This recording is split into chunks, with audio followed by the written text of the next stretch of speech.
Warning, the following program is designed for casual wrestling fans and is meant purely for entertainment.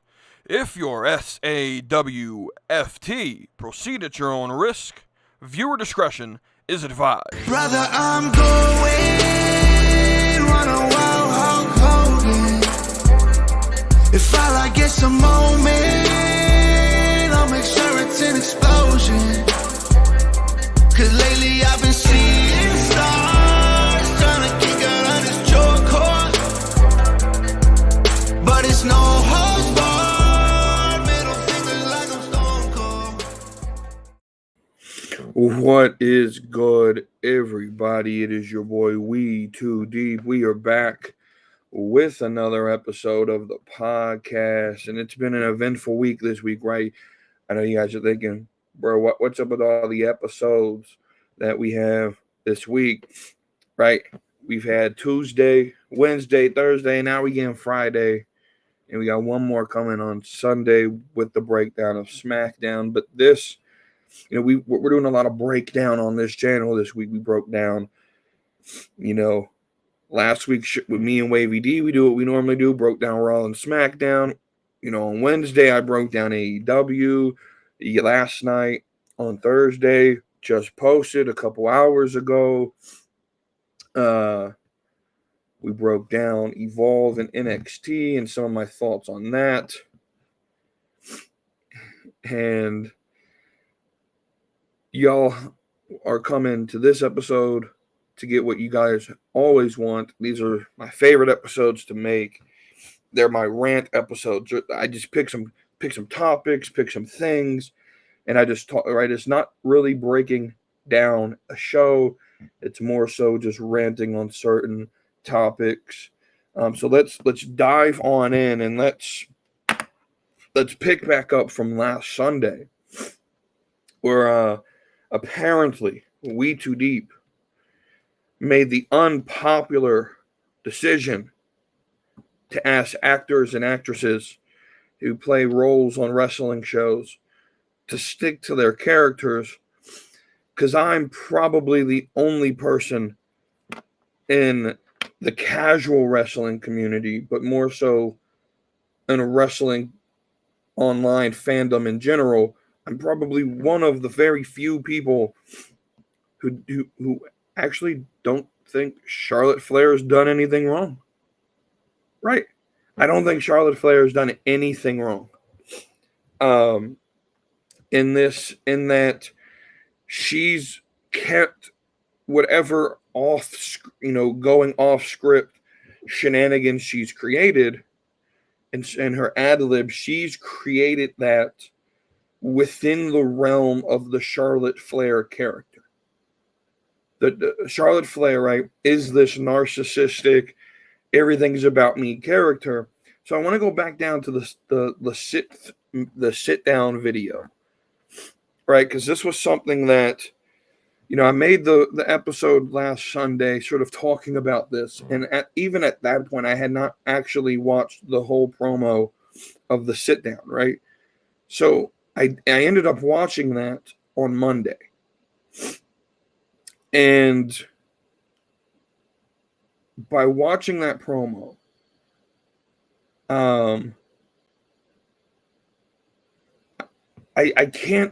don't see any situation where Charlotte Flair went after Tiffany Stratton in a way that would have, because the critique is, and why it was justified for Tiffany to get her comeback last Friday. The justification from a lot of the people who believe that are, well, Charlotte came after Tiffany's money. Where? That promo? No, she didn't. I think Charlotte gave Tiffany Stratton a layup to become this uber sympathetic babyface. Right? Imagine if Tiffany Stratton understood what was going on and had the professional ability that I feel at her age it's understandable. Right? At her age is understandable, and her experience in the business, it's understandable that she doesn't have this second nature about her that, okay, they've gone over bullet, but I don't actually think there's a script. Someone tried to leak a script of, right, but I don't think there's actually a script on lines that WWE writes for them to say. I don't personally believe that. I believe Triple H books on here's the bullet points of what we want done. Y'all go out and do the job. And maybe if there's a line that they want, like as like a catchphrase or something like that, maybe they give that to them. But what I think happened was that they knew the bullet points. Tiffany was going to stick to the bullet points, and Charlotte went off the bullet point, which I think made the promo. Now, we don't know what the original form was supposed to be, but I think Charlotte did a good job of getting you to instantly hate her. Like, let Tiffany speak, right? Is the critique. Well, that's the point. She's playing a heel. And so I wish Tiffany had the ability and the skill set to understand that, okay, Charlotte's going off script here. I have to play my role in the character. Imagine if Tiffany Stratton, while getting completely interrupted every time she tried to speak and being completely disrespected by a character named Charlotte Flair, took this layup and started to cry, or she ran off set and, created this segment where, like, you felt bad for Tiffany, and she comes out the next week in the ring with a promo, right, and talks about how Charlotte Flair's a bully, and you could have created something out of that. Charlotte, you're a narcissistic bully. All you do is bully girls to who you're threatened by, right? Because there is a psychological story you could tell. There is a psychological thing behind why bullies bully. Oftentimes it's because they're hurt themselves, and hurt people hurt people. And that's not the hurt bit. The hurt syndicates, we hurt people. No, but hurt people hurt people. And so Charlotte, right. But then if that's what you were going to do, if you could have taken the, because I'm even right now just thinking in my head how, like, Charlotte, is hurt, and so she's coming after. Now, I would again stay away from the personal stuff, right? But Charlotte, I feel, is playing the perfect heel to get Tiffany Stratton to this sympathetic babyface place, and instead of doing that, instead of playing ball, Tiffany Stratton took it personally, right? Tiffany took it perfectly and tried to get a receipt that completely doesn't fit with the role of the story. And so now Triple H has to mold something in this week and next week's SmackDown heading into WrestleMania that can make sense of what happened. And now, right, I'm sorry. I don't see Charlotte as the bad guy in the situation. And what I mean that is, like, she's not the first offender to me. I don't think Charlotte has done absolutely anything wrong in this. Going off script, I think Charlotte adds to some of the segments, right? I think Charlotte understands how to play a heel and how to make a character look good. I personally believe she likes and she wants to see Tiffany get over, and she's giving these layups, these meatballs right down the center of the plate, and Tiffany's not swinging the bat. She's not swinging the bat, right? She's giving you these things that you could just knock out of the park, right? During the sit down, if Tiffany just gets flustered and starts crying because Charlotte won't let her speak, and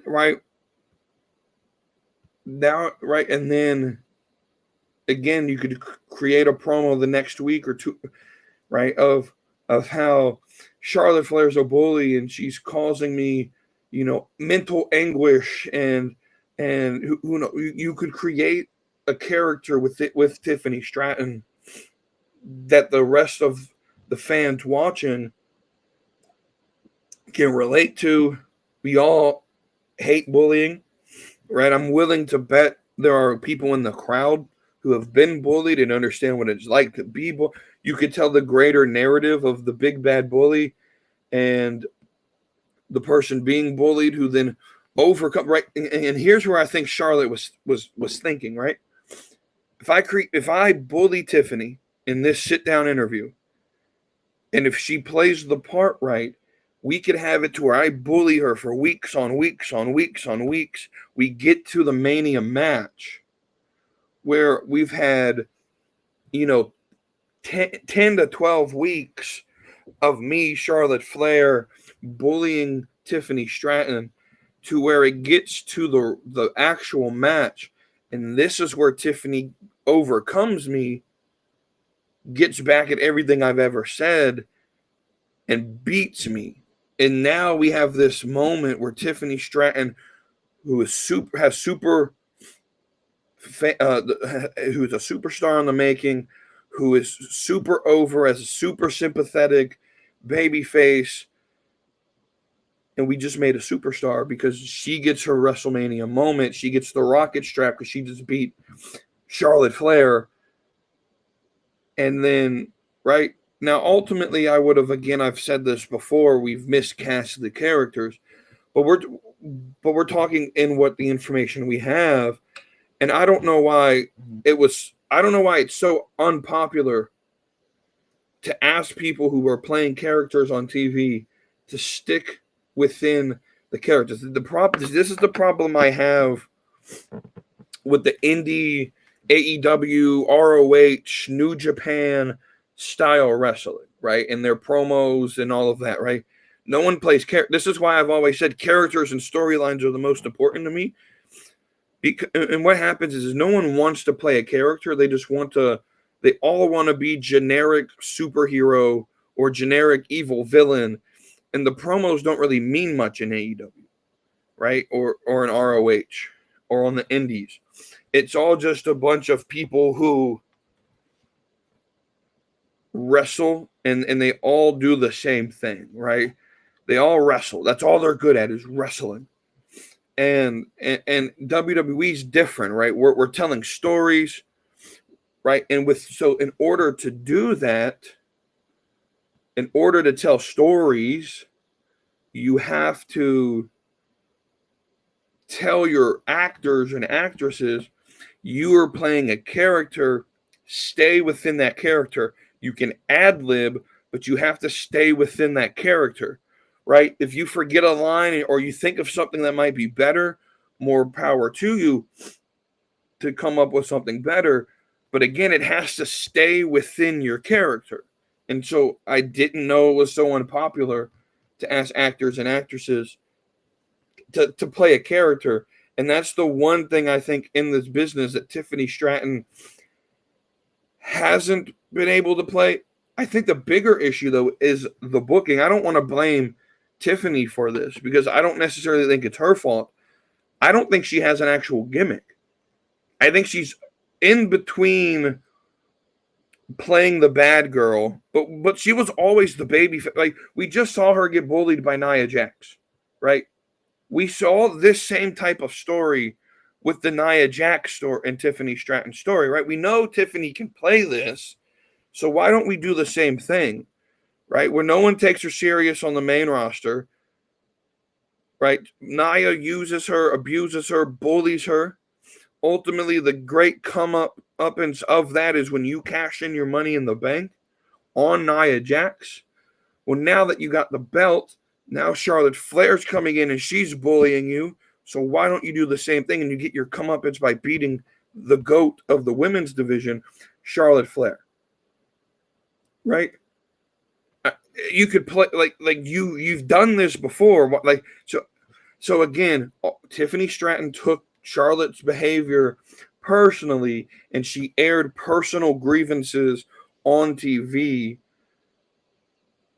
by coming after Charlotte Flair's personal life which I'm not the biggest fan of, right? So this is the last I'll ever speak of it because I'm tired of explaining it. I think it's pretty cut and dry, if I'm being honest. I don't think there's a gray area here. I think Charlotte Flair is in the right.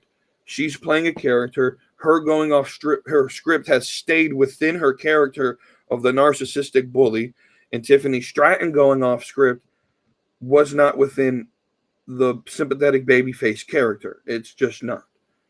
So that's where I'll drop this topic, and we'll move on. And we'll move on to what I'm going to title Dear Swerve Strickland.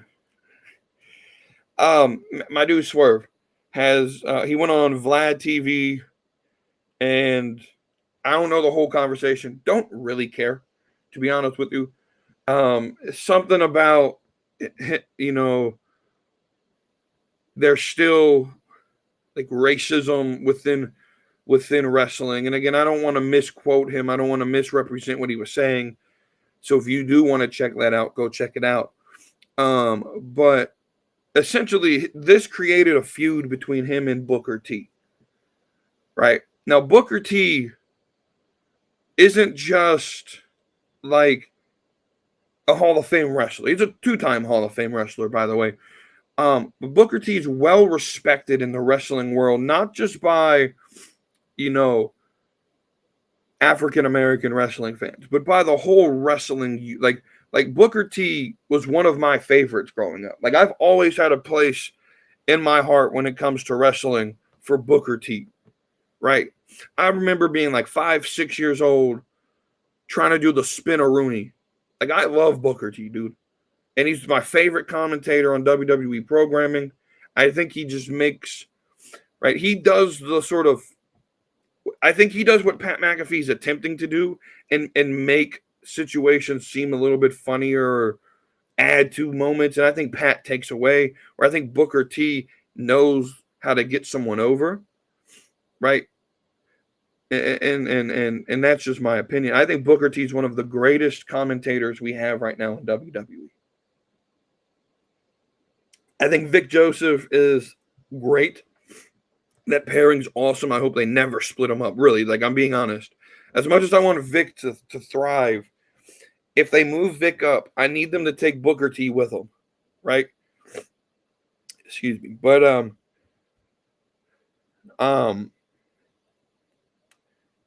I just swear, you ain't done jack shit in this business, and you're coming after a 5-time Intercontinental Champion Booker T.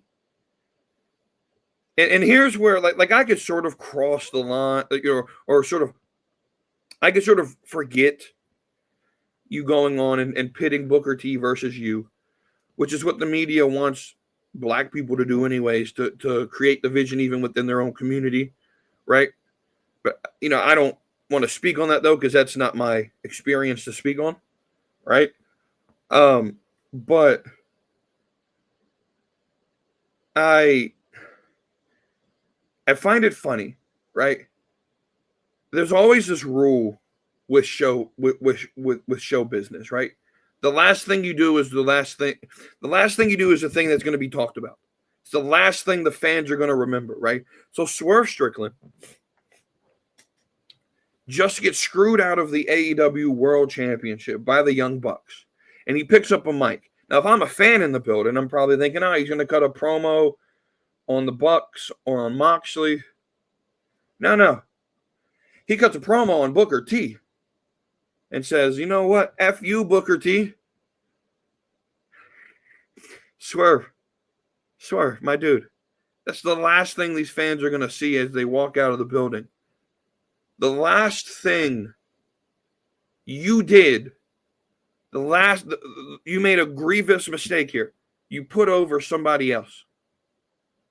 You put over another company's worker as the last part of the show. Right? That's stupid, dude. That's bad business. It's stupid. For no reason, right? Booker T ain't doing jack shit to you, big dog. right? Booker T's been very gracious, I believe, and very good in his responses that I've seen so far. I think Booker T thinks it's just as stupid as I do, that this whole thing is even a story. But you ain't surpassing, like, Swerve. You ain't done shit compared to what Booker T has done in this business, right? And my whole point is the same thing Booker T was saying on one of his first responses was, we talk about this and these people sort of just act like Booker T didn't go through the same experiences black wrestlers claim they're going through today. And Booker T's response is, bro, you want me to be the angry black guy, right? But I wasn't, so that you could be in the position you're in right now. I don't think Booker T lied. Swerve Strickland wouldn't be where he's at right now if Booker T went all Malcolm X on everybody, right? It's the typical MLK versus Malcolm X debate, like which is the best way, and both are necessary. You need the strategic, planned out Martin Luther King Jr. March on Washington approach. That's probably the approach I would take if you guys know me, right? I'm very logical. I'm very, let's think long term, right? So the civil rights movement was thinking long term, whereas Malcolm X and his movement was thinking right now, right? Let's blow up the system now, right? And Martin Luther King Jr. was saying we may have to suffer now for future generations, right? Martin Luther King Jr.'s dream wasn't for himself, it was for his children, right? My dream is that my children could one day be in a nation where you're not judged by the color of your skin, but by the content of your art, right? It was for future generations. It was well planned out with the idea of we might not see benefits of this, but it's for the future generations. And Malcolm X came around and said, no, I want the benefits now. I want the system destroyed now. Both are useful. Both could be practical. I think Martin Luther King Jr., as we've seen through history, his strategy tends to work better. But I could see the Malcolm X point of view. I can't, right? And I think Swerve is playing that Malcolm X thing where he wants the system to burn right now, not thinking about what effects that could have for the industry and for other black wrestlers in the future, right? Again, this isn't my experience, so I don't feel like I'm qualified to talk about this, right? Outside of the more like logical breakdown, what Booker T said, I don't know the way to do this. I don't, right? I also don't necessarily think Swerve, how are you being mistreated? And maybe you're trying to call out a system of whatever, right? But if there's anything, right? And while we're on this topic, though, it's sort of on this topic, but on a different side of the coin, right? A different side of this topic. I'm so tired. I'm just gonna be honest with you. Can I be honest? I'm so tired of getting on social media and watching guys like Ibu, who works for Fightful now, I think, IBOU,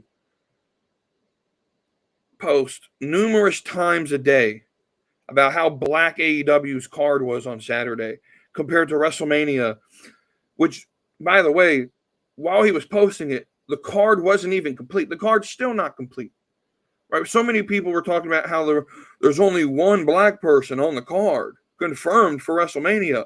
And then that same day, Jade Cargill, Naomi get approved.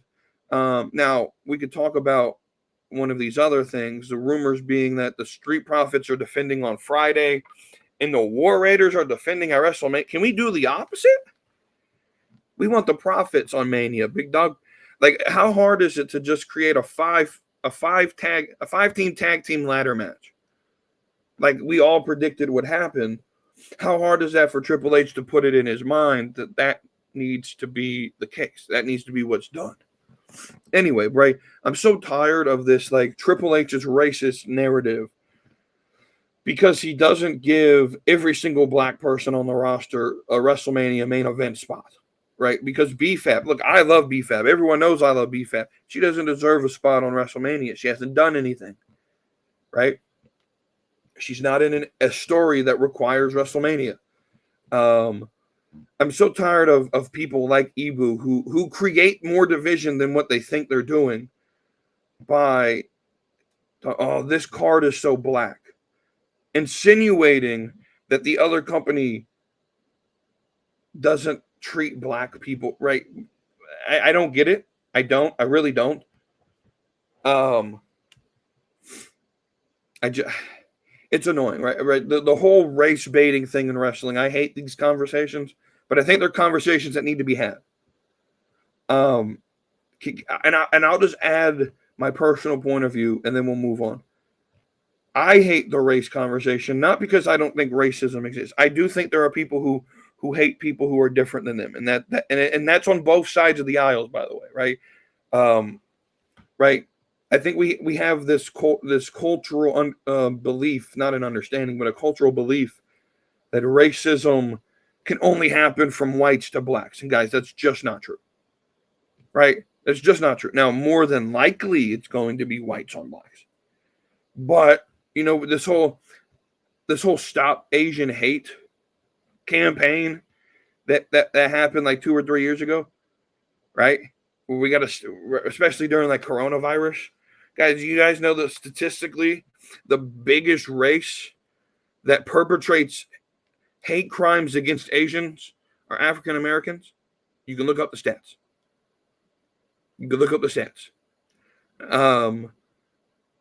So racism happened, like even racism within the same, Chinese and Japanese, they don't like each other for good reasons. Historically, they don't like each other.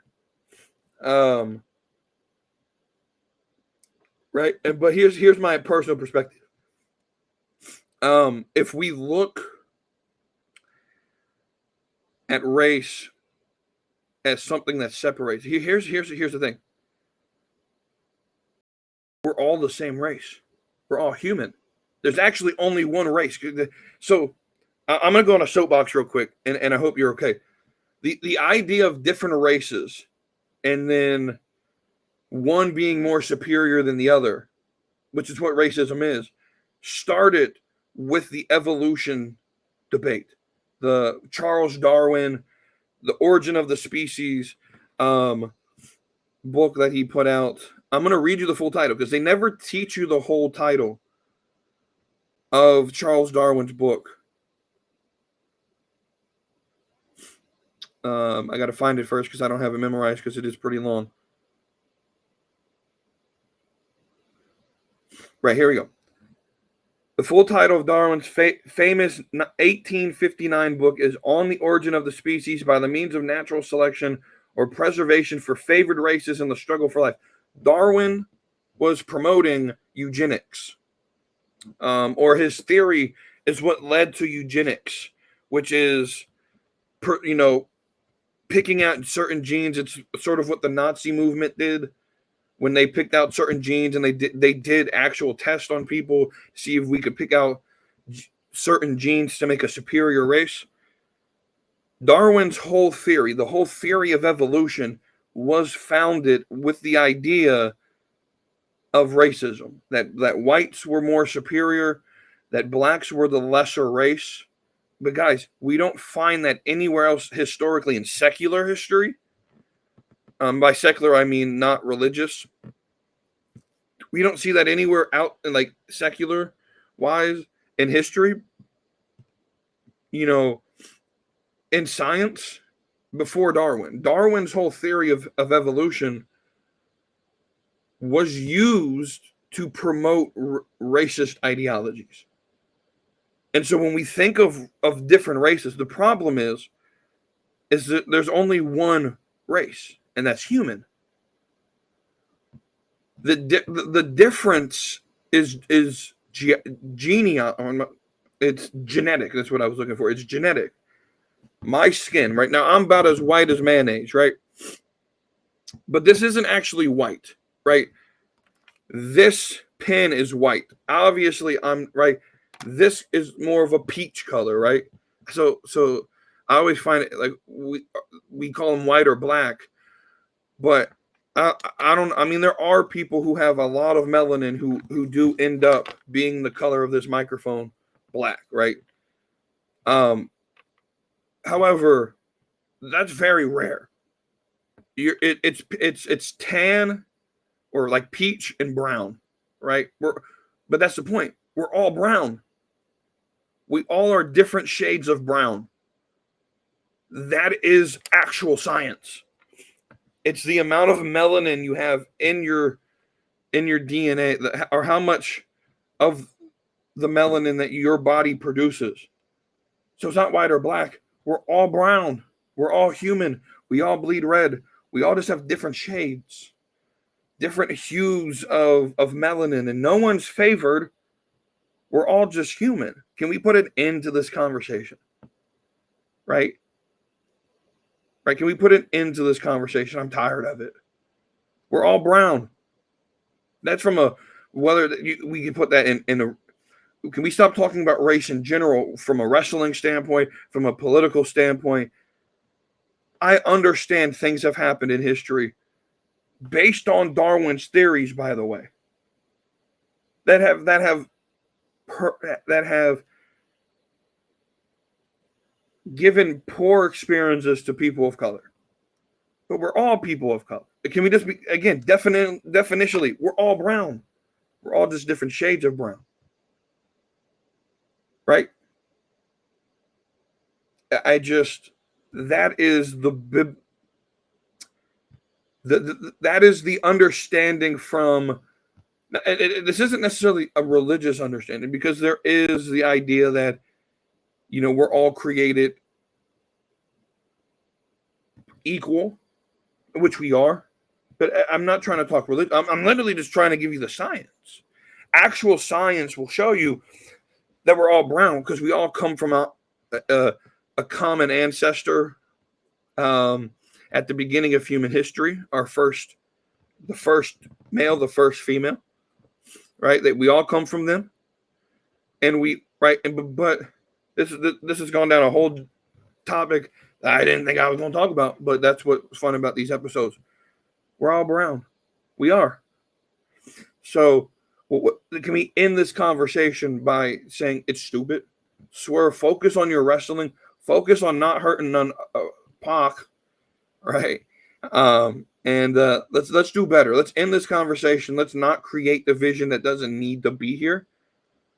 And let's just like the card for what it is, right? Because everyone calls Triple H racist, but forgets that, for whatever reason, Triple H loves the Hispanic peoples, because LWO is a center point. Zelina's getting a push. I don't know what it is. I mean, I get it. I do. I love me some Hispanic women as well. I do. But come on, Trips. So he's pushed Damien. He's pushed the Samoans, and you could call that nepotism if you want with The Rock, but it is what it is. Like, I don't think that the company's not booking black people because they don't like black people. I don't think, again, this is my other thing is, outside of Bianca, Jade, Naomi, can we name on the main roster maybe the Profits? So let's put the Profits, Bianca, Jade, Naomi. Can we name another black talent that has put in the work or been put in a story that requires them to be maybe the New Day that requires them to be on WrestleMania? And we'll just end the conversation there. Next rant. Dear indie wrestlers, y'all know I like to talk about professionalism. So if you guys go back a few weeks, I did that special episode where I interviewed indie wrestler Vicky Venuto, Vicious Vicky, and did that interview, which was fun, by the way, right? After doing that, I really got a taste of, I want to do it again. But I don't necessarily want to put on some popular indie star. But anyway, so there are indie wrestlers who, first off, I have to be interested in who they are. Like, there has to be a reason for me to bring them on here. I'm not just going to bring them on like, hey, let's talk about your career and do what every other podcast does when they interview people, right? And so that I haven't sent out a lot of like requests to join the show, but I've sent out a couple, and I'm not going to name names because I still want to do business with these people, right? I'm going to remain professional, right? But my critique is this: when someone sends you a request to your booking email, and the answer you want to give them is no, or you're not interested in the opportunity. Again, I 100%. So let me tell you my process, right? Because I do this professionally, right? This is as professional as I can get. I send out what is known as a feeler email. Essentially, it's, hey, my name's Randall. I go by WETOODEEP online. I have a podcast called the Slapping Me Wrestling Podcast. I would love to have you on and interview you about your career, and just wanting to see if this was something you would be interested in doing and what it would take to make this happen. And I add that part because a lot of times wrestlers to go on podcasts require some form of payment, which again, it's their time. It's, they're coming on your show, to talk about their career. It's their time. I have no problem with, them asking for compensation, right? But that's sort of what I'm trying to figure out when I send the feeler is what's the compensation, because I'm broke, right? So like if you remember when I got canceled from TikTok for a while back in 2023, we're approaching 2 years, by the way, June 30th. But I sent out a request to a dude, used to be an NXT referee, now an indie wrestler, lives in that I was actually friends with on Facebook, who has been canceled in the wrestling sphere before. And I sent him out. I was like, hey man, I want to bring you on, talk about your experience with this and how you handled it and what your thoughts on it. And he's like, yeah man, here's the prices. Again, he was really professional and how he did it. He said, hey man, this is what I need, this for this amount of time, this for this amount of time. Cool. I can't afford that. I do appreciate you answering me. And this is where this rant is going, is when I send you a feeler email, even if the idea of joining a podcast that only has 160 subscribers on YouTube and doesn't have a lot of listeners and is still in the growing phase, if that doesn't make sense to you, which I completely understand from a business standpoint, if that's not something you want to do, can you at least just reply with no thank you? Like, I'm not asking you to write me a 12-page essay on why you don't want to show up. All I'm asking is you to do the professional thing and say thank you for reaching out. At this time, we don't think this is the right opportunity, but maybe in the future. Right? That's all I ask for, right? Because I know you've read the email. You know how I know? Because the email server I use sends me alerts when my emails that I send get opened. Right?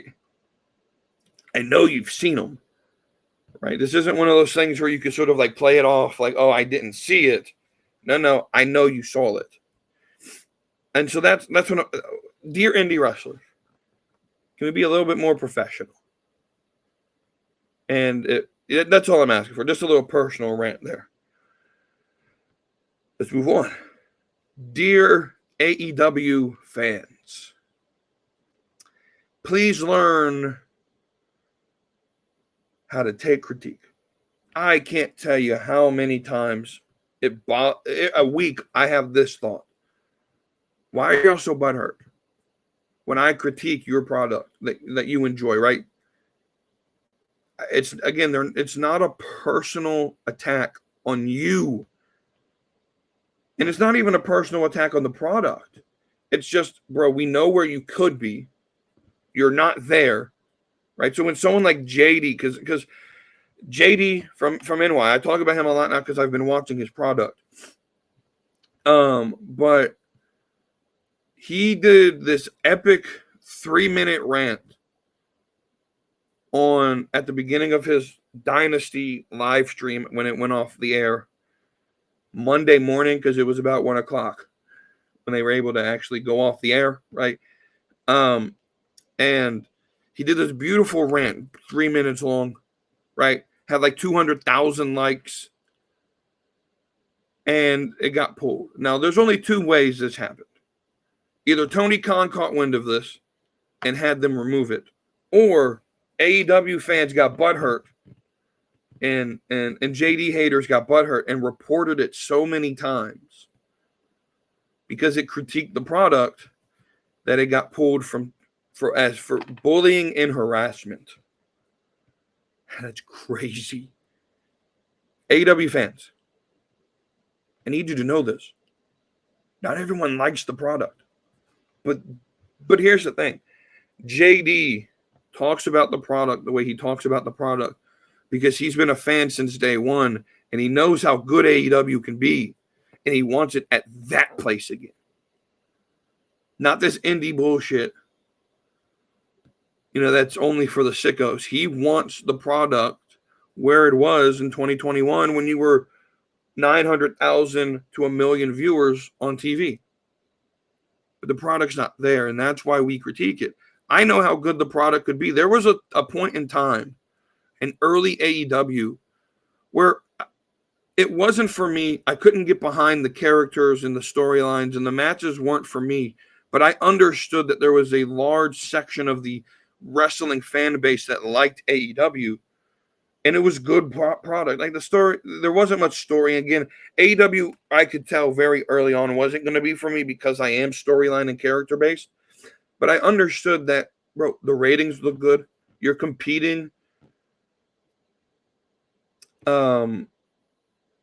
with getting 1 million on a Wednesday with wrestling, very hard to do.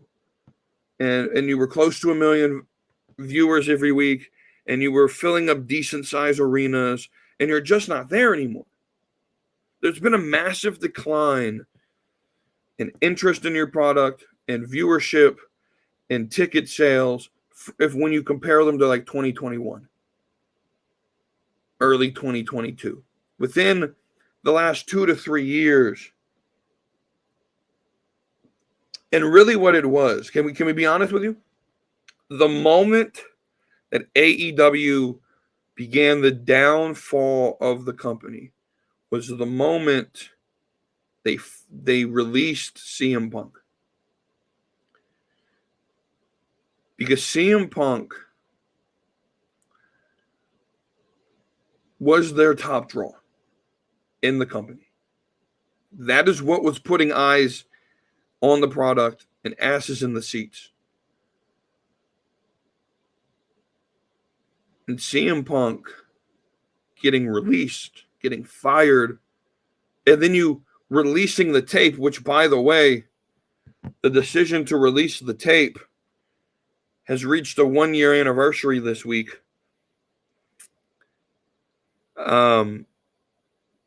How great has that downfall been in the last year since you decided to do the stupidest booking decision ever? Anyway, I don't understand why fans don't understand that when someone who critiques or criticizes a show, it's not because they don't like it or that they don't like the company. You got to understand that when someone like me, or when someone like JD, or someone like Solomonster, or something like that, critique the product, it's out of hope that Tony Khan catches wind of this shit and what we're saying and the ideas we're talking about, and he listens and he understands and he comprehends and he gets back to what made the product entertaining. And I can tell you for certain it's not Jon Moxley. It's not the Young Bucks. Currently in your company, it's Swerve Strickland, it's Hangman Page, it's MJF. I'll give Tony Storm to you because I'm probably the only person in the wrestling world that doesn't like Tony Storm, especially among like the casual, more AEW critiquers. Like Jesse and JD love Tony Storm. I find her uber cringy. Right, but I'll give you Tony Storm. That's something the fans love. It's Mariah May. Right? It's not John Moxley. It's not the Young Bucks. It's not Kenny Omega. Can we talk about that segment, though? Because I didn't mention this on Wednesday. Kenny Omega basically came out there on Wednesday and made a joke of this entire story by giving a story and talking for 5 minutes about dog shit. Like, quite literally, a story on dog shit. Dookie, as he called it. All alluding to the idea that the Young Bucks are dog shit and that the product is dog shit. And you could easily tell that Kenny Omega is not inspired at all to be in AEW. He doesn't want to be there. I think he's going through the motions to whatever time is remaining on his contract is over. And it would not surprise me if within the next 5 years, because I don't know how long his contract is, so I'm gonna play the high number and say 5 years. Within 5 years, it would not surprise me if MJF and Kenny Omega are WWE bound. Because both of them appear to be going through the motions. That's just my take. Let's move forward. Continuing to talk about the fans. Dear IWC, we're going to talk about a guy you apparently don't love. And a guy you're trying to get canceled for doing his job, which is being a comedian, and that is Mr. Tony Hinchcliff. Now, I will admit, Kill Tony's funny at times. Tony Hinchcliff is not funny. I think he thinks he's funny, and I think he has a bunch of yes men around him who know that if they kiss his ass and hook themselves to him, they'll get a little bit of the Netflix money, and they'll get a little bit of this WrestleMania roast money. I do think that's what's going on here. I don't find Tony Hinchcliff to be funny at all. However, I love comedy, and I understand why he was on commentary, and I think he did a very good job on commentary, not taking away from what was going on TV and not saying anything uber stupid. He did better than McAfee does on a week-to-week basis. But you guys got to understand comedy. You're upset because we're no. Here's the thing. Roast comedy is not my favorite form of comedy. I'm just going to be honest with you. I'm not the biggest fan of roasts. And I tell you right now, I'm just going to go ahead and say this right now. I hope they air this roast because I think this would be very fun to watch, especially since it's going to be after night 2.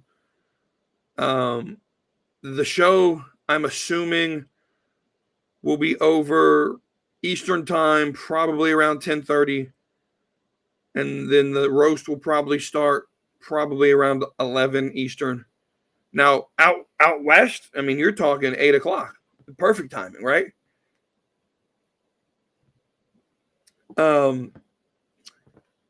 If this roast includes Jeff Ross, who, for whatever reason, only pops up in comedy during roast.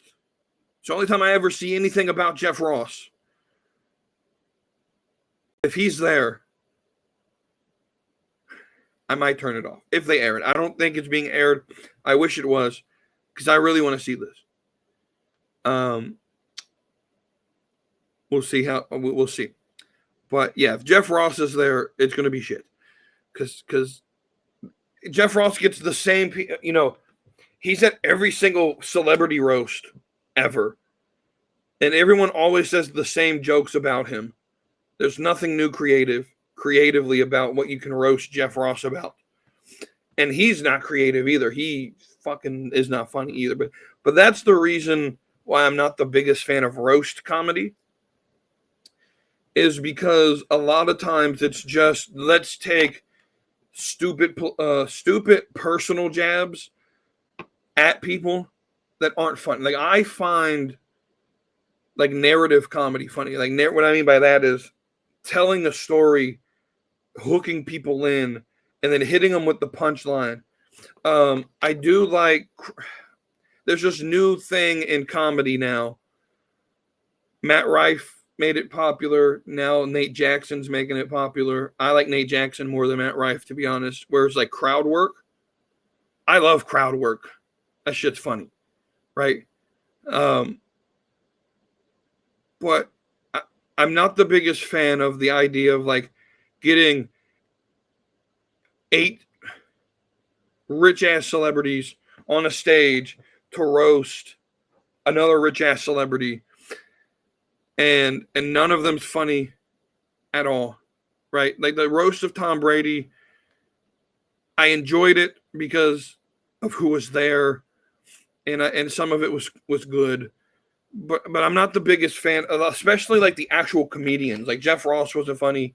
The better people, the best sets in those roasts, the roast of Tom Brady, were like Drew Bledsoe, Rob Gronkowski, Julian Edelman, right? Those were the better parts, and I only enjoyed those because as a Patriots fan, I know the relationship between Jules and Gronk and Brady. And that's just how they communicate with each other, right? I don't know. I'm not the biggest fan of roast. I am. But at the same time, IWC, why y'all so soft? You're soft as Charmin over here. Oh, Tony Hinchcliff's a racist. How? Because he made a statement at a political rally that told the truth.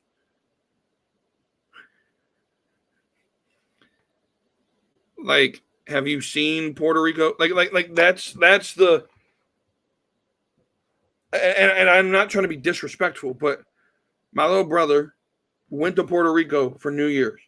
While he was there, the entire island lost power except for the resorts that had generators.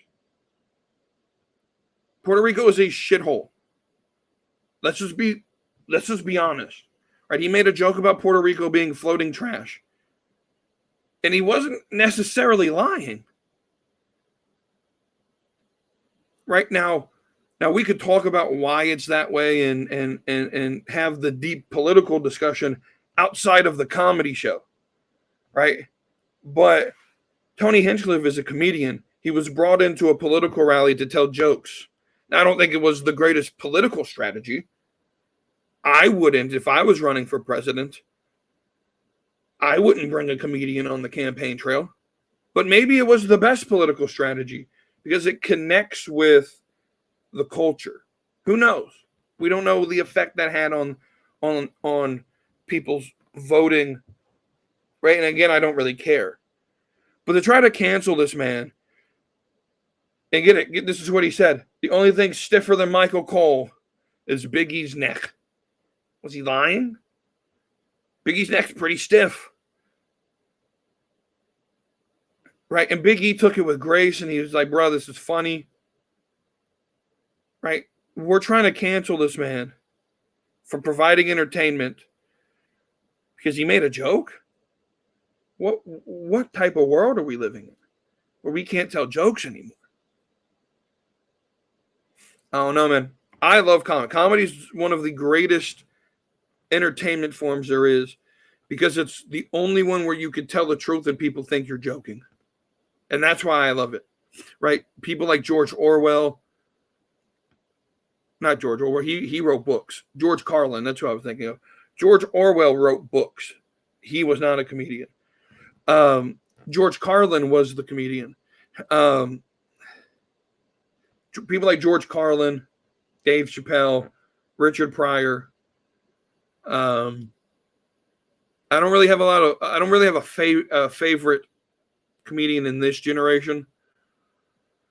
Bill Burr. I like Bill Burr. Bert Kreischer, who was on Raw. I love his stuff, man. Comedy is the only place you can tell the truth and get away with being offensive because you're joking. But now you're taking away, like, the whole idea is you're being offensive. The whole idea of comedy, or the jester or the joker, right, came from, in medieval times, you would have a joker or a jester whose entire job was to be funny. And oftentimes this would come at the expense of some of the rich elite that hired him, right? But it was all in jest. It was all in joking, right? And that's what this was. That's all comedy is. And we're trying to get this man canceled. Here's the thing. You can't cancel the uncancelable, right? I think what people need to recognize is someone like a Kill Tony, who owns his own stuff. He's on Netflix. He has a shit ton of money. He could create his own platform if he wanted to. If he left YouTube and stopped posting on YouTube or TikTok and went to a site like Rumble, people would just migrate over there. He's uncancelable because he's his own boss, right? That's the cool thing about Kill Tony. The guy Tom McDonald, the rapper that I talked about last Friday. People trying to, get mad and call him far extreme right. He's not, and they try to cancel him. But he's uncancelable because he's not signed to a record label. He writes all his music. He creates every single beat he ever raps on. His sister, his mom, and his dad run the warehouse. When he does an album release, he's actually going to do an album release in 14 days. In 14 days, when he releases this album, he'll work the hardest till he'll work all spring, and he'll personally sign every album.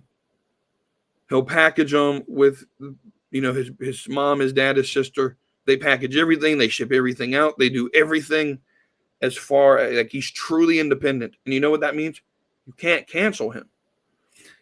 You can critique him, you can criticize him, you can ostracize him, but guess what? He's still going to make music because he's not run by a label. He's not run by, right? He does everything himself. And that is the cool thing about being independent. And so, like, when someone has that ability where they're uncancelable, right? Like me, y'all could try to cancel me. But unless you come and, like, rip my voice box out, I'm not going to stop making podcasts.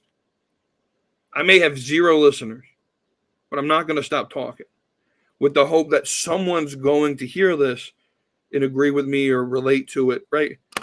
So that's what my thoughts on the whole Tony Hinchcliff situation. The last thing I want to talk about is another con. It's not Tony, but it's Nick. I do have an opinion on this. Nick Khan gave a statement, something, again, I don't know the exact quote, but basically the IWC's opinion of his product, the online community's opinion of his product, he doesn't care about. He's not going to allow them to make a booking decisions.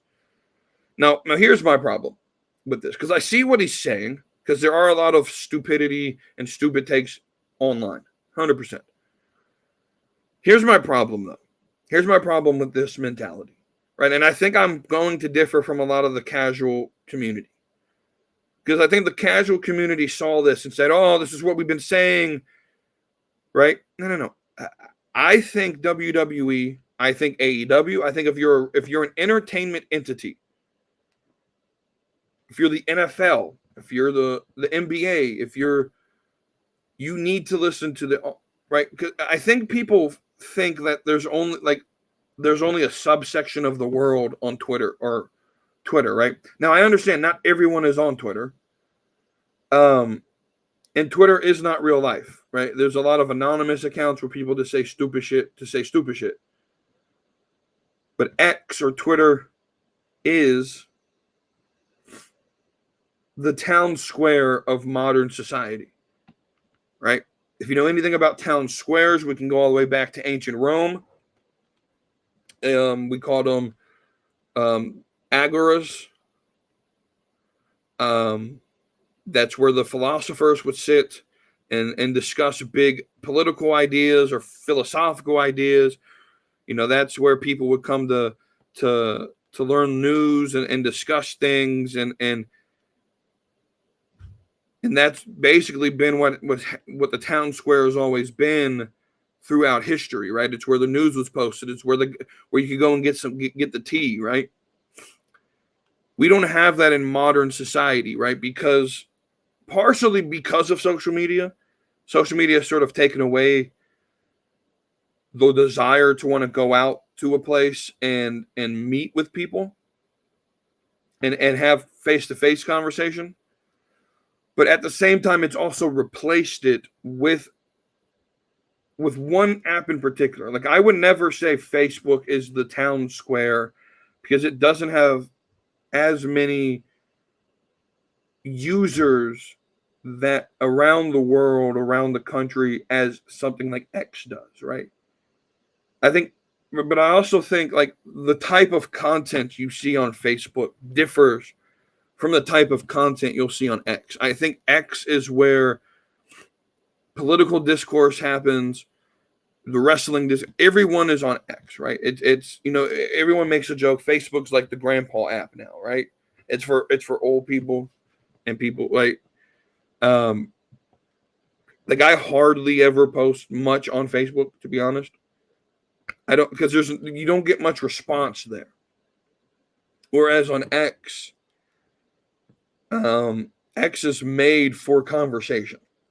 And so I do think that wrestling entities, entertainment entities need to utilize that conversation, and because that's where the conversation's happening.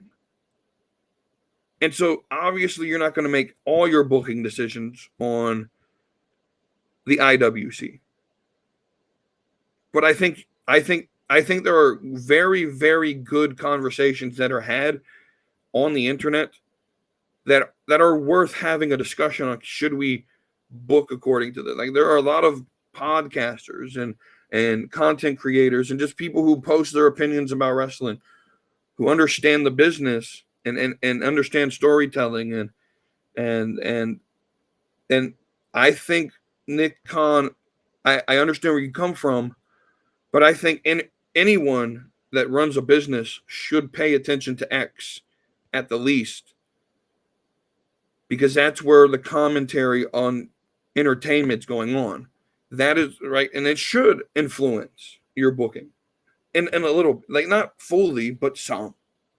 Right, that's how I take it. Like I get where you're coming from, but at the same time, like, there should be some influence of what the fans want in your product, right? So that's my take on the issue. And that's where we'll end this. Don't forget, one more episode this week on Sunday as we break down SmackDown. And that'll be a fun episode, as well as this whole week has had. But hope you enjoyed this. Comment, like, subscribe, share with your friends. Until the next time, I'm WETOODEEP. This is the Slapping Me Wrestling Podcast. Remember to keep calm, slap that meat. So hit that subscribe, come along for the ride. AEW, WE, we're always on side. From fantasy booking to baddies that slay. Slapping meat wrestling every Tuesday.